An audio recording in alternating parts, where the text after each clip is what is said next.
जय जिनेंद्र. आज आपण भेटलो आहोत एका ग्रंथाचा परिचय करून घेण्यासाठी. सुरुवात करूया मंगलाचरणाने. अज्ञानतिमिरांधानां ज्ञानांजनशलाकया चक्षुरुन्मिलितं येन तस्मै श्री गुरवे नमः. बोला पंचपरमेष्ठी भगवान की जय जय जय. आचार्य श्री विद्यासागर मुनिराज जी की जय जय जय. श्रोते हो, आज आपण परिचय करून घेणार आहोत आचार्य विद्यासागर मुनिराज लिखित मूक माटी या महाकाव्याचा अत्यंत अल्प शब्दांमध्ये संक्षिप्त रूपाने परिचय. चला सुरुवात करूया. अनादि अनंत प्रवाहमान दिगंबर जैन धर्माची श्रमण संस्कृती भारतीय संस्कृतीमधील आदर्श व प्रधान अशी संस्कृती आहे. भारतीय दर्शनाच्या चिंतनामध्ये जैन दर्शनाचे विशिष्ट असे स्थान आहे. त्याचे अमूल्य योगदान आहे राष्ट्र, समाज, साहित्य आणि अध्यात्म साधनेमध्ये सुद्धा. साधारणपणे 2000 वर्षांपूर्वी अध्यात्म जगताचे महान सूर्य आचार्य कुंद स्वामींनी शुद्धोपयोगात लीन होऊन उच्च कोटीच्या ग्रंथांची रचना केली आणि यथार्थ अध्यात्म गंगा प्रवाहित केली. दीर्घकालपर्यंत भारतीय जनजनांचा ताप, पाप, संताप शमित झाला या ग्रंथांमुळे. पण काही काळांपर्यंत ही निर्मल अशी धारा सारहीन क्रियाकांड, मणी, मंत्र, तंत्राच्या प्रचारामध्ये क्षीण होत गेली. विषम अशा दुःखमय कालामध्ये आचार्य कुंददेव, आचार्य समंतभद्र महाराज अशा आगमानुकूल श्रमण संतांचे दर्शनही असंभव झाले. पण अशा परिस्थितीत अध्यात्माच्या गगनी एका तेजपुंज सहस्त्र रश्मी सूर्याचा उदय की हो झाला. विविध विद्यारूपी सहस्त्र किरणांचे स्वामी म्हणजे परमपूज्य आचार्य 108 श्री विद्यासागरजी महाराज. चतुर्थकालीन मुनितुल्य आचार्यश्रींनी पवित्र आदर्श मार्ग आक्रमत जर्जरित अध्यात्म मंदिराचा जीर्णोद्धारच केला. कुंदचार्यांसम साधना चर्या तर समंतभद्र आचार्यांसारखी निर्भीकता, निशंकता, निश्चलता साधित त्यांनी श्रमण संस्कृतीचे रक्षण करीत तिला वृद्धिंगत केली. या हुंडावसरपणी पंचमकालामध्ये आचार्य ज्ञानसागर महाराजांच्या या शिष्याने 505 पेक्षा जास्त मुनी आरिकांना दीक्षा देऊन त्यांचा मोक्ष मार्ग प्रशस्त केला. ते स्वतः प्रखर दार्शनिक, चारित्र्य संपन्न आध्यात्मिक तसेच सरस साहित्यरूपी व्यक्तिमत्वाचा त्रिवेणी संगमच आहेत. संत शिरोमणी धर्मप्रभाकर आचार्य विद्यासागर महाराजांचे 8 भाषांवरती प्रभुत्व आहे. त्यांनी विपुल अशा साहित्य रचना केल्या आहेत. त्यामध्ये हिंदी तसेच संस्कृतमध्ये 39 रचना केल्या. अनेक अमूल्य अशा ग्रंथांना सीमित शब्दांमध्ये त्यांचा पद्यानुवाद केला. अहो म्हणतात ना, गागर में सागर. अनेक पदे, भजने, काव्य, हायकू लिहून साहित्य क्षेत्राच्या गगनामध्ये मुक्तपणे विहार करीत ज्ञानाचे महाभांडार त्यांनी खुले केले. साहित्य क्षेत्रामधील सर्वोच्च उपाधी म्हणजे महाकवी. ही उपाधी आचार्य विद्यासागर महाराजांमुळे वलयांकित झाली.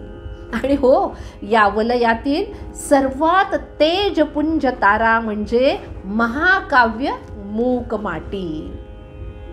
महाकवी तुलसीदास, सूरदास, संत कबीर, रवींद्रनाथ टागोर यांच्या काव्यकृतींच्या समकक्ष असणारे हे महाकाव्य संप्रदायातीत, कालातीत आणि हो कालजयी असे मानले जाते.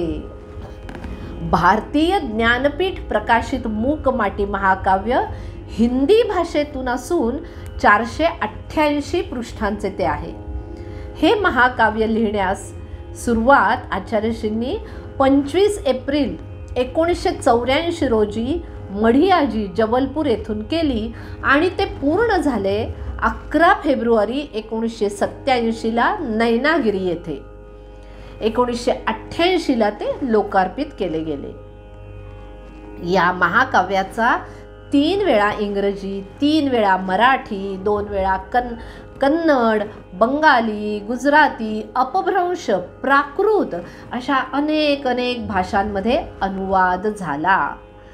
गुजराती संस्मरणाचे विमोचन 14 ऑक्टोबर 2016 भोपाळमध्ये प्रधानमंत्री नरेंद्रजी मोदी यांनी केले.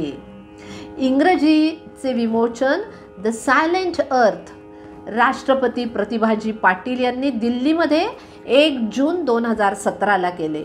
तर उर्दू विमोचन रामटेक येथे महाराष्ट्राचे राज्यपाल रामनाथ कोविंदजी यांनी 22 सप्टेंबर 2017 केले. हे महाकाव्य बनारस हिंदू विश्वविद्यालय, वाराणसी, रायपूर, छत्तीसगड, नागपूर, राजकोट, भोपाळ, उज्जैन, जबलपूर अशा अनेक विश्वविद्यालयांमध्ये MA, MPhil या पाठ्यक्रमांमध्ये सम्मिलित केले आहे. MP मध्ये 9वीच्या हिंदीच्या पाठ्यक्रमामध्ये मूकमाटीचा अंश स्वाभिमान या नावाने दिले गेलेला आहे. या महाकाव्याचा विषयवस्तूवरती अनेक विश्वविद्यालयांमध्ये अध्ययन सुरू आहे. याचबरोबर 55पेक्षा अधिक विद्वानांनी PhD, 4 जणांनी DLiT, 6 जणांनी MPhil, MAd, MA, अनेक जणांनी MA केले आहे. 300 पेक्षाही जास्त जणांनी याच्यावरती मीमांसा म्हणजे टीका लिहिलेली आहे. असे हे महाकाव्य आहे. हे सर्व ऐकून आश्चर्य वाटले ना? हे सर्व सांगण्याचा उद्देश हाच आहे की हा ग्रंथ, हे महाकाव्य किती महान आहे हे आपल्या लक्षात यावं. संपूर्ण देशभर जैन, अजैन विद्वान यावरती संशोधन, निबंध वगैरे लिहित आहेत आणि आम्ही याचे वाचन किंवा याचे विवेचन आपण केले आहे का?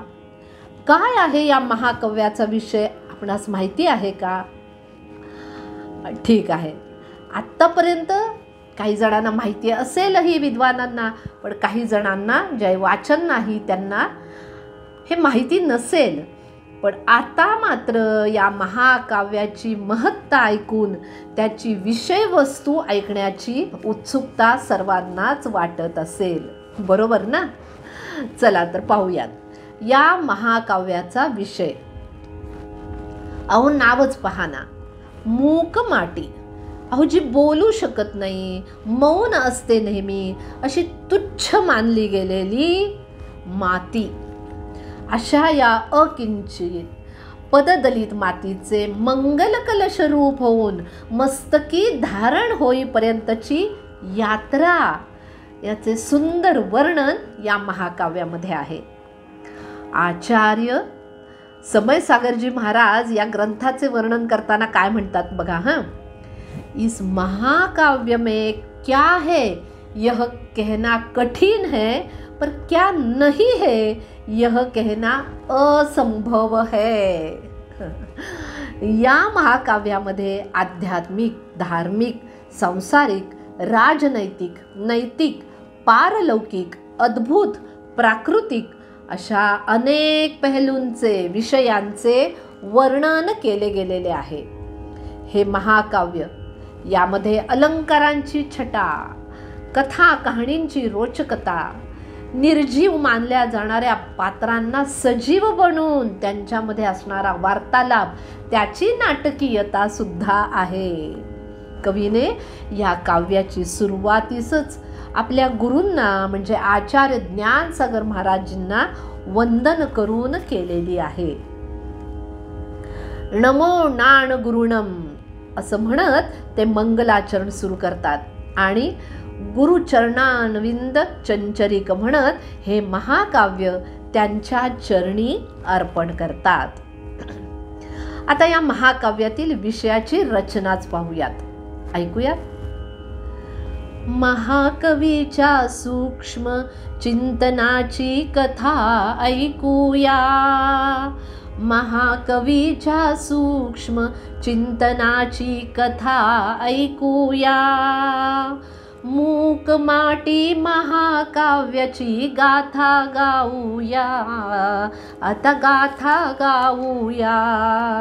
जय विद्या गुरु महान केले मातीचे कल्याण. जय विद्या गुरु महान केले मातीचे कल्याण.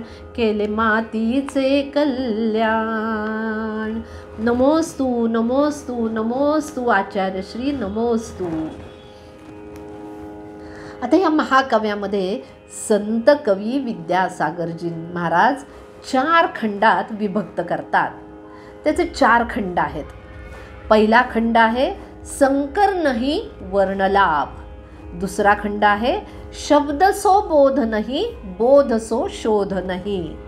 तिसरा आहे पुण्य का पालन पाप प्रक्षालन. चौथा आहे अग्नि की परीक्षा चांदी सी राख. आता या 4 खंडांचे थोडक्यात वर्णन ऐकूयात. पहिला खंड आहे संकर नाही वर्णलाभ. या खंडामध्ये कवीने सूर्योदयापूर्वी असणारे प्रातःकालीन प्राकृतिक सौंदर्याचे सुंदर असे वर्णन केलेले आहे. संधिकालाचे महत्त्व सांगितलेले आहे. पहा, या महाकाव्याची सुरुवात ज्या छंदाने झाले आहे तो छंद ऐकूयात. सीमातीत शून्य में नीलिमा बिछाई. सीमातीत शून्य में नीलिमा बिछाई और इधर नीचे नीरी निरवता छाई. निशा का अवसान हो रहा है उषा की अब शान हो रही है. इथे खळखळ वाहणाऱ्या सरितेचे नदीचे वर्णन आहे. नदी किनारी असणारी माती आपली अंतर्वेदना धरती मातेला सांगून विचारते आहे, हे माते, माझे जीवन कसे असेल? मला ऊर्जित अवस्था कधी प्राप्त होईल? मी तर आता कंकर रूपाने या मातीमध्ये या धरतीमध्ये अडकले आहे. तेव्हा हे माते मला काहीतरी सांग. आता माता तिला अत्यंत ममतेने करुणतेने समजावून सांगते आहे, संबोधन देते आहे, धीर सुद्धा देते आहे. कुंभकार येईल, खोदून कुटून मातीला कंकरांपासून दूर करेल. मातीचा वर्णसंकर जाऊन तिला मौल्यवान असा वर्णलाभ प्राप्त होईल, जेव्हा ती मृदू मातीच्या रूपात शुद्ध दशा प्राप्त करेल. इथे कवीने पतित मातीचा पावन घट तयार करण्याच्या प्रक्रियेचे रूपक घेऊन पापात्म्याचे परमात्मा होईपर्यंतच्या यात्रेचे संपूर्ण वर्णन केलेले आहे. या खंडामध्ये कवीने अत्यंत सहजतेने अनेक विषयांवर भाष्य केलेले आहे. जसे सत्ता प्रतिसत्ता यांचे रहस्य, संगतीचे महत्त्व, आस्थेचे महत्त्व, साधनेची रीत, प्रतिकार अतिचाराचा परिणाम, पुरुषार्थाचे स्वरूप आणि शेवटी संघर्षमय जीवनाचा हर्षमय शेवट या खंडामध्ये दाखवलेला आहे. असा हा पहिला खंड आहे. चला आता पाहूया दुसरा खंड. त्याचे नाव आहे शब्द सो बोध नाही बोध सो शोध नाही. इथे कवी काय म्हणतात बघा, की केवळ शब्द जाणणे पर्याप्त नाही, तर त्या शब्दांमुळे मिळणारे ज्ञान आणि बोध महत्त्वाचा आहे. जसे शिल्प मातीला साच्यात घालून शिल्प बनवतो, जसे शिल्पकार मातीला साच्यात घालून शिल्प बनवतो, तसे साधकाने शब्दांचा अर्थ आपल्या जीवनामध्ये उतरवला पाहिजे. बरोबर आहे ना. यामुळे या खंडामध्ये अध्यात्म, शिल्प, ज्ञान, साधना यांच्या माध्यमातून शब्दांचा अर्थ आणि वास्तविक बोध दिलेला आहे. इथे कुंभकार माती खोदतो, पण त्याची कुदळ एका काट्याच्या मस्तकाला लागते आणि त्याला मार लागतो. त्यामुळे बघा तो काटा, साधा काटा बदला घेण्याचा विचार करतो. तर कुंभकार मात्र आपली असावधाना झाल्याचे मान्य करतो आणि त्यामुळे हे घडले हे जाणून क्षमाभाव धारण करतो. तो म्हणतो, खम्मामी खमंतु मैं, क्षमा करता हूँ सबको, क्षमा चाहता हूँ सबसे, सबसे सदा सहज मैत्री रहे मेरी, यहाँ कोई भी नहीं है संसार भर में मेरा वैरी. साधकाने आपल्या दोषांना दूर करून नेहमी क्षमाभाव धारण करीत शुद्ध भाव ठेवावेत. यामुळे क्रोधाचे शमन, प्रतिशोधाचे वमन होते असे कवी म्हणतात. तसेच इथे प्रसन्नता आणि आनंदास महत्त्व देऊन मोक्ष या शुद्ध अवस्थेची अवधारणाही स्पष्ट केलेली आहे. लोकजीवनातील म्हणी, आयुर्वेद, विज्ञान या संबंधी विवेचन केलेले आहे. या खंडामध्ये अतिशय छान म्हणी वापरलेल्या आहेत बघा. एक ऐका हं. आमद कम खर्चा ज्यादा, आमद कम खर्चा ज्यादा, लक्षण है मिट जाने का. आमद कम खर्चा ज्यादा, लक्षण है मिट जाने का, कुबत कम गुस्सा ज्यादा, कुबत कम गुस्सा ज्यादा, लक्षण है पिट जाने का. आपण म्हणतो ना, पांघरून पसरून पाय पसरावेत, पांघरून बघून पाय पसरावेत, तशीच ही म्हण सुद्धा आहे. चला आता तिसरा खंड पाहूयात. नाव आहे पुण्य का पालन, पाप का प्रक्षालन. या खंडामध्ये काय आहे तर मन वचन कायेच्या निर्मलतेने शुभ कर्म व लोककल्याणाच्या भावनेने पुण्यार्जन, तर क्रोधाती अवगुणांच्या त्यागाने पापमुक्ती हा विचार कवीने इथे दिलेला आहे. शुद्धीकरण आणि आध्यात्मिक शुद्धीची क्रिया इथे सांगितलेली आहे. कुंभकाराने, आता कथा बघा, कुंभकाराने मातीचा कुंभ तर तयार केलेला आहे, पण तो अपक्व आहे. मातीचा हा विकास या कथेच्या माध्यमातून पुण्यकर्म संपादनाने उपलब्धी प्राप्त होते हे इथे सांगितलेले आहे. या अपक्व कुंभावर आकाशातून मोत्यांचा वर्षाव होतो आणि हे कळतं राजाला तिथल्या. तो मोत्यांची रास गोळा करण्याचा आदेश देतो. सेवक मोती गोळा करीत असताना आकाशातून गंभीर अशी गर्जना होते, अनर्थ अनर्थ, पाप पाप पाप. राजाला जाणवतं की कोणत्या तरी मंत्रशक्तीने आपणाला किलीत केलेले आहे. पण शेवटी कुंभकार विचार करतो आणि ठरवतो की अरे, ही संपदा वास्तवात राजाची आहे आणि त्यास तो समर्पित करतो. अशी कथा या खंडामध्ये सांगत असतानाच कवीने महिलांप्रती आदर, आस्था व्यक्त करीत तिच्या करुणा, मैत्री, मातृत्वाचे गुणगान केलेले आहे. तिच्या कुमारी, स्त्री, महिला, अबला, दुहिता, सुता, भीरू, नारी अशा शब्दांची अत्यंत सुंदर व्याख्या त्यांनी केलेली आहे. उदाहरण सांगते हा. कुमारी शब्दाचा अर्थ बघा. कु याने पृथ्वी, मा याने लक्ष्मी, री याने देने वाली.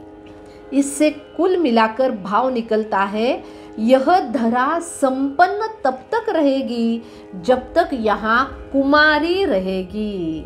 यही कारण है कि संतों ने इन्हें प्राथमिक मंगल माना है, लौकिक सब मंगलों में। श्रोता, समझ में आता है ना कुमारियों का कितना महत्व रहता है। हम तो जानते हैं पंचकल्याण वगैरह विधान में वगैरह या सगळ्या कुमारिकांना किती महत्त्व दिलं जातं। अष्टकुमारिका त्यांची निवड केली जाते, त्याचे महत्त्व इथे आचार्यश्रींनी सांगितलेले आहे। अजून एक दोन सांगण्याचा मोह होतो, ऐका हां। स्त्री धर्म अर्थ काम पुरुषार्थामध्ये पुरुषाला कुशल संयत बनाती है, सो स्त्री कहलाती है। स्त्री जातीच्या अनेक विशेषता सांगत प्रत्येक शब्दाचा अर्थ इथे उलगडला गेला आहे। या खंडामध्ये कवीने भौतिक सुखांबरोबर आध्यात्मिक आणि नैतिक मूल्यांवरती भाष्य केलेले आहे। आता ऐकूया, उत्सुकता आहे ना चौथा खंड ऐकण्याची। खंडाचं नाव आहे अग्नि की परीक्षा चांदी सी राख। अहो, या खंडामध्ये चक्क पूजा सामानाच्या वस्तू सजीव होतात आणि मानवीय भावनांना गुण व अवगुणांना व्यक्त करतात। पूजा सामानाचे तर वर्णन एवढं सुंदर केलंय, अगदी ऐकण्यासारखं आहे। ऐका हां। कुंद पुष्प सम शुभ्र लोटे प्याले कटोरे, कुंद पुष्प सम शुभ्र लोटे प्याले कटोरे, राकेंदु सम रजतीम थालियां कलारियां बढ़िया बढ़िया, स्फटिक की माणिक की झारियां तरह तरह की तश्चरियां, चम चम चम चम चमकने वाली चमचियां। या खंडात मातीने, कथा आहे का, मातीने घटरूप होऊन कुंभाचे रूप घेतलेले आहे। या कुंभास कुंभकार भट्टीमध्ये तापवण्याच्या तयारीत आहे। त्याने भट्टीत लाकडांना प्रज्वलित केले आणि त्यात कुंभ ठेवला आहे। कितीतरी दिवस तो कुंभ तापतो आहे। आता तो कुंभ तयार झालेला आहे। त्या कुंभाला बाहेर काढून कुंभकाराने त्यास एका श्रद्धाळू नगर सेठजीच्या सेवकाच्या हातामध्ये ठेवले। त्या कुंभात जल भरून त्याने गुरूंचे पाद प्रक्षालन करावे, ही त्याची भावना आहे। किती शुभ भावना आहे पहा। सेवक कुंभ हाती घेऊन 7 वेळा त्यावर वाजवून पाहतो। आपणही पाहतो ना मडकं कसं आहे ते, तसंच तोही सेवक कुंभावरती 7 वेळा वाजवतो की कुंभ नीट तयार झाला आहे की नाही झाला। हे वर्णन करताना महाकवीला मात्र बघा हं कसे स्वर ऐकू येतात। महाकवीला ऐकू येतं सारे गम पधनिसा। सारे गम म्हणजे सर्व प्रकारचे दुःख, पद म्हणजे पद स्वभाव आणि नी म्हणजे नाही। ह्या सगळ्याचा अर्थ काय? दुःख हा आत्म्याचा स्वभाव नाही। काय सुंदर बघा ना। यावेळी कवीला मृदुंगाचे सुद्धा स्वर ऐकू येतात बरं का। कसे? धा दिन दिंदा वेतन भिन्ना चेतन भिन्ना, धा दिन दिंदा वेतन भिन्ना चेतन भिन्ना, तातिन तिंता कातन चिंता। अशा सुंदर शब्दांमध्ये मृदुंगाचे स्वर महाकवीला ऐकू आलेले आहेत। इथे पुढे ऐकूया, साधूच्या आहारदानाची प्रक्रिया सांगितली आहे। भक्तांची भावना, आहार देताना होणारे हर्ष विषाद, साधू दृष्टी, धर्मोपदेश सार। आहारदानानंतर सेठजीला हे सगळं जाणवलं आणि त्याला जीवनाचा खरा अर्थ उमगला। असे सुंदर एकापेक्षा एक छान प्रसंग या खंडात रेखाटलेले आहेत। ही कथा पुढे नेताना कवी सांगतो की हा आपला कथानायक आहे ना, म्हणजे सेठजी, ते पितळेच्या कलशाला, अगदी स्वर्ण कलशालाही अजिबात मान देत नाहीत, पण मातीच्या कुंभाला मान देतात, आदर देतात। अहो इथं ही पूजा सामुग्री आहे ना, ती सगळी सजीव होते। सगळे कलश एकमेकांशी बोलायला लागतात, स्वर्ण कलश तर काय करतो माहितीये, क्रोधाने. त्याचा आदर झाला नाही ना तर त्याला क्रोध येतो, तो आतंकवादींशी संधान साधतो. आणि मग हे आतंकवादी सेठजीच्या पूर्ण परिवाराला त्राही त्राही करून सोडतात, प्रचंड त्रास देतात. आता मात्र सेठजी क्षमाभाव धारण करतात, ज्यामुळे आतंकवादींचे हृदय परिवर्तन होते. हा प्रसंग श्रोते हो, आधुनिक समाज व्यवस्थेचे चित्रण करतो असे वाटते ना. नक्कीच आधुनिक समाजाचं चित्रण या प्रसंगामध्ये झालेले आहे. हृदय परिवर्तन झालेले आतंकवादी साधू चरणी नतमस्तक होतात, वंदन करतात आणि म्हणतात, हे स्वामीन, हा संसार दुःखमय आहे, सुख क्षणिक आहे. आम्हासही आपणासारखे अक्षय सुख प्राप्त व्हावे यासाठी उपदेश द्यावा, कृपा करावी, वचन द्यावे. पण साधू वचन नाही, प्रवचन देतात, देशना देतात. पहा साधूंनी काय देशना दिली. बंधन रूप तन मन वचन का आमूल मिट जाना ही मोक्ष है, जहाँ अविनश्वर सुख है, जिसे प्राप्त होने के बाद संसार में आना संभव ही नहीं है. मोक्ष मार्गावर जे जात आहेत, चालत आहेत, अशा साधूंनी ही देशना दिलेली आहे. या महाकाव्याचा शेवट कवीने अनेक उदाहरणे देत केलेला आहे. पतिताशा मातीपासून शुभ भावाने मस्तकी धारण केल्या जाणाऱ्या शुभ अशा कुंभाची यात्रा यामध्ये वर्णन केली आहे. अनेक प्रसंग, कथा, उदाहरणे, म्हणी, काव्य, शब्दालंकार यातून मानवाचे जीवन दर्शन परिभाषित झालेले आहे. हे सर्व साधूच्या तपस्येतून, अनुभूतीतून झालेले जीवन दर्शन आहे. लोककल्याणाच्या विशुद्ध भावनेतून मुक्त छंद रूपाने ही शब्द सरिता आपल्या सर्वांनाच पावन करणारी आहे. महाकाव्याचा शेवट करताना महाकवी म्हणतात, इसीलिए इन जो महाकाव्य में जो शब्द लिखे हैं उनके बारे में महाकवि बोल रहे हैं, आचार्य श्री बोल रहे हैं. काय सांगतात बघा, इसीलिए इन शब्दों पर विश्वास लाओ.